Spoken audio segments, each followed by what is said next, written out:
So now reserve ratio, which is another tool for monetary policy. Now reserve ratio directly impacts the credit multiplier. So let's divide this into two. Let's first talk about easy money policy. So in easy money policy, the government or the central bank that controls the monetary policy will reduce the reserve ratio. This means that cash reserve, which is the standard amount of cash that a bank needs to hold in its bank tills by law, will fall. And the credit multiplier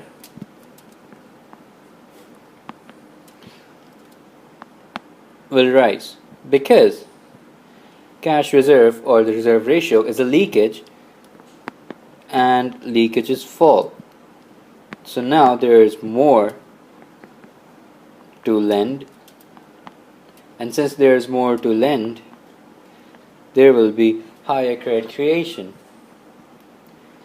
If you talk about the easy tight money policy,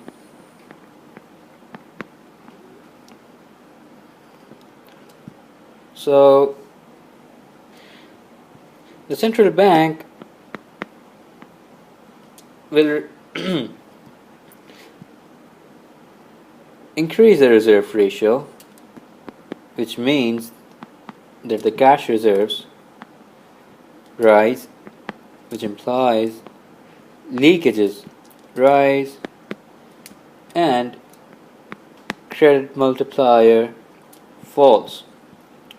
If we do a short example, let's say if the reserve ratio was 10%, so from 100, cash reserve of 10 needs to be kept and 90 can be given out as loans. This 90 times 1 upon 0.1, the credit multiplier, will create a credit creation of 900. On the other hand, let's do it on this page. If now the reserve ratio is 20%, that from each deposit the bank needs to keep 20% in the form in their cash tills. So from 100, cash reserve of 20 needs to be maintained. The remaining 80 can be given out as loans, times 1 upon leakages, the reserve ratio, this is 5, credit creation of 400.